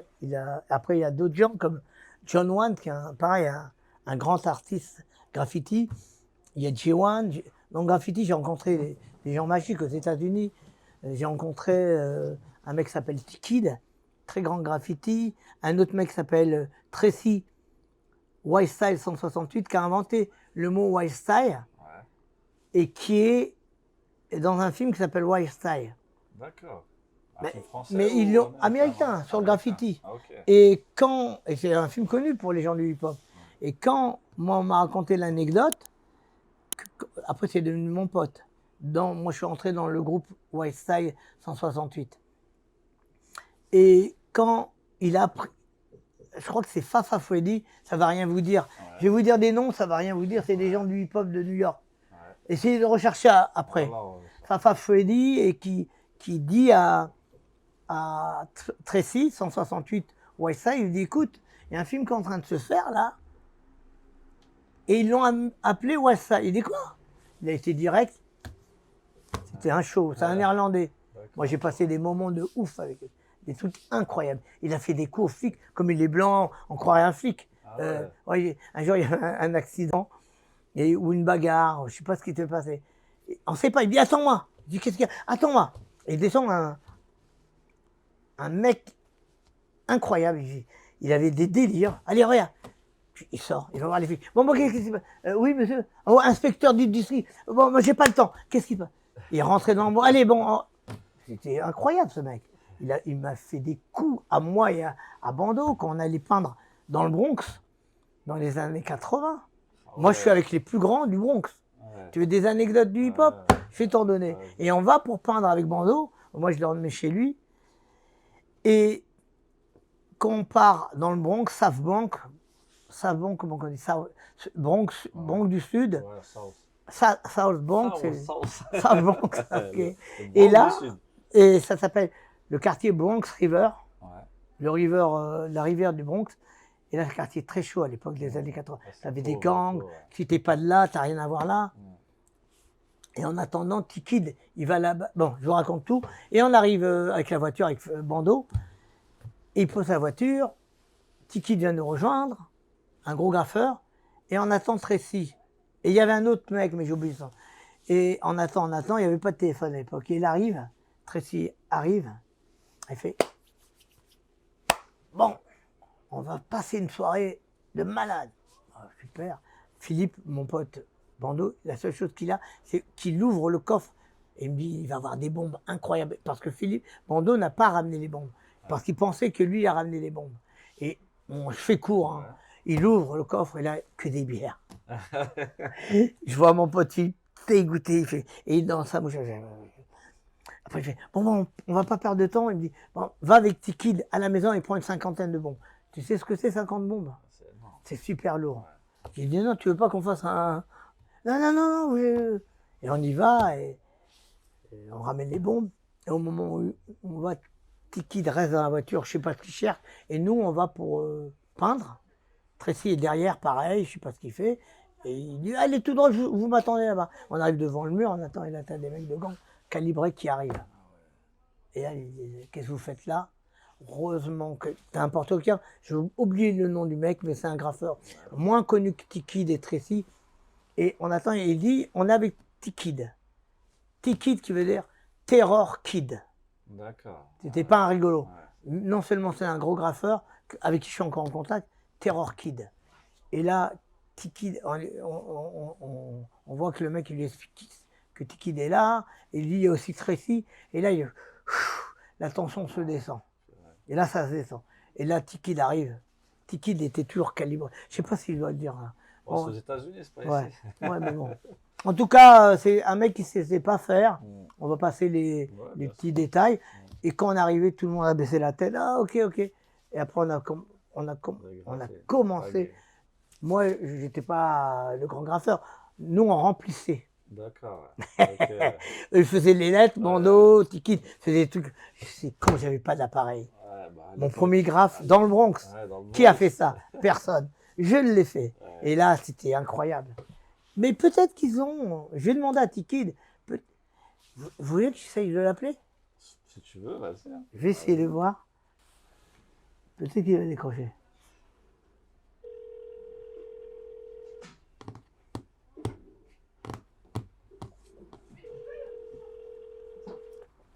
On va voir. Là, il décroche pas. Ouais, c'est pas grave. Regarde. Ouais, c'est qui New York. Allô? New York City. Please leave your message for 917. Yo, Tikid, this is my brother, King Jaid. I need to talk with you when you have time. Call me back in my mobile. Peace. Bon, ben dommage, il aurait raconté l'anecdote, lui, il l'aurait raconté. Okay. Et c'était lui qui était calibré. Non, en tout cas, c'était super. J'ai rencontré, pas que dans le hip-hop, hein. J'ai rencontré Johnny Depp, j'ai rencontré Mickey Rourke, j'ai rencontré Steven Seagal, j'ai rencontré Van Damme, bien sûr, Shaquille O'Neal, j'ai rencontré Mario Van Peebles, j'ai rencontré, surtout à Las Vegas, j'ai rencontré beaucoup de monde. Ça, c'était avec la boxe taille. Hein. Ça, c'est la boxe taille, c'est après. J'ai rencontré, et Las Vegas, toujours des gens connus. L'anecdote avec Shaquille O'Neal, qui était une grosse star. Hein. Les Lakers. Et il y a plein de monde dans une bijouterie. Il a fait fermer la bijouterie pour qu'il va avec une nana. Et moi, je vois qu'il y a des gens, je demande aux gens, ah, il y a Shaquille O'Neal. Les gens, le basket, c'est comme le foot. Hein. C'est comme si qu'il y avait... Zidane. Non, plus haut encore. Maradona. Qui est portugais. Ouais, Cristiano Ronaldo. Ronaldo, et là... Ouais, bah oui, c'est sûr. Et là, je dis, j'attends. C'est Shaquille O'Neal, je veux le voir. Et je suis avec Sami Kepchi, l'organisateur, et une autre personne. Tu vois, il y avait pas mal de gens. Et Ice-T allait venir. Et là, il sort, et je vais le voir. Je vais le voir. Ouais. J'ai encore des photos avec lui. Je vais le voir. Et au moment où tu as des molosses qui me bloquent comme ça. Shaquille O'Neal, qu'est-ce qu'il fait?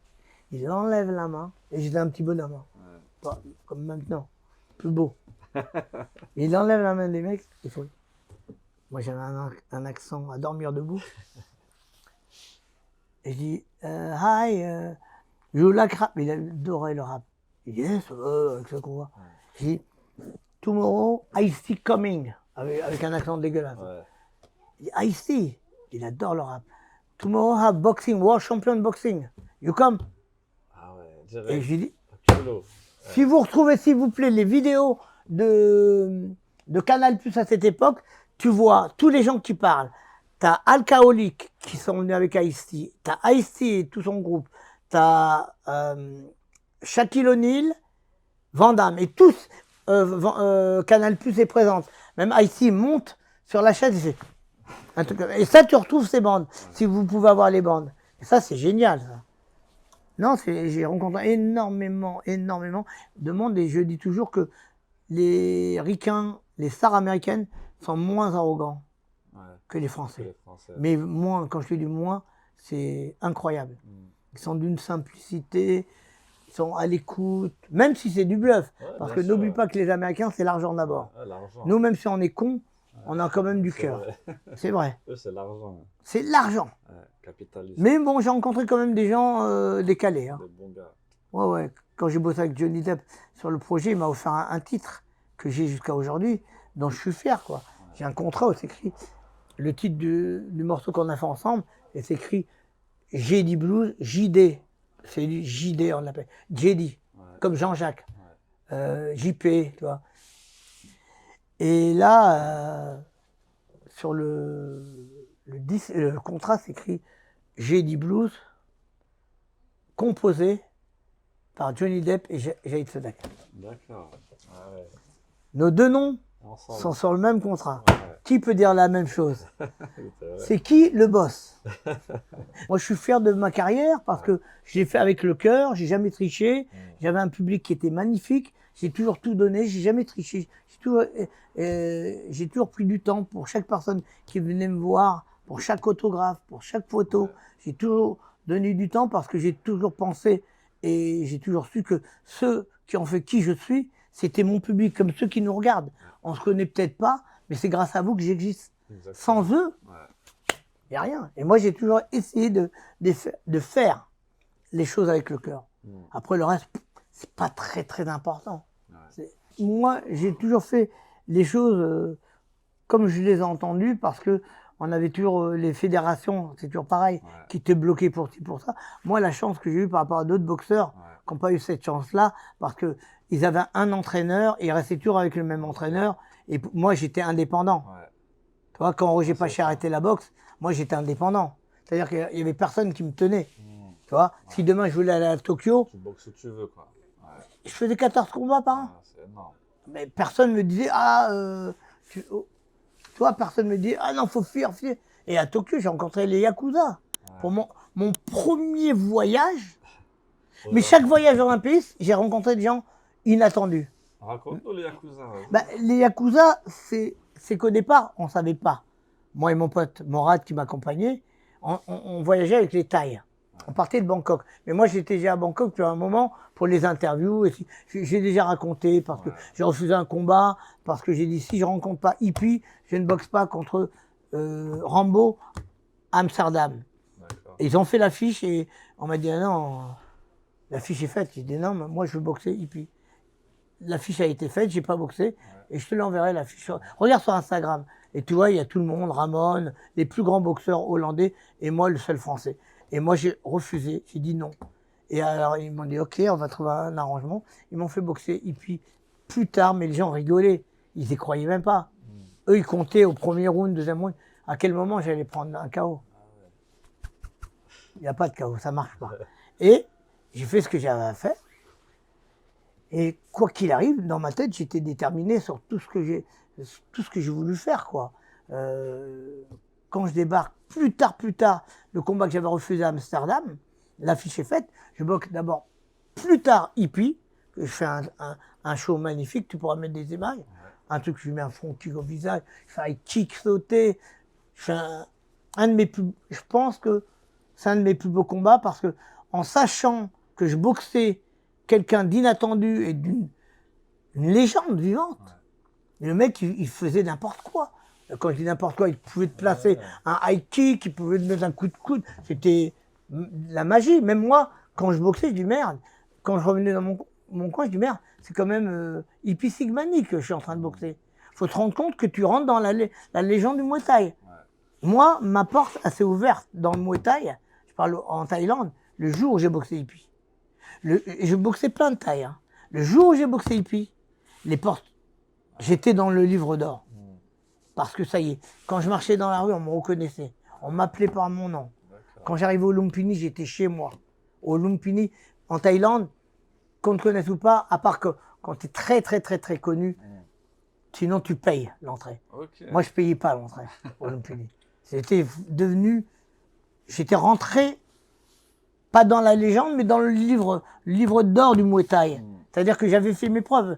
Je fais un footing un jour, je me rappelle plus où, et t'as un vieux monsieur qui court, et de l'autre côté, il s'arrête, il me dit, Mister, Jaïd Sedak, là j'ai un choc. Là j'ai un choc. Je dis, waouh, ça y est, on m'appelle plus le Farang, l'étranger. Non, c'est fini. Là, j'ai fait mes preuves. J'étais invité dans tous les camps les plus impressionnants de Thaïlande.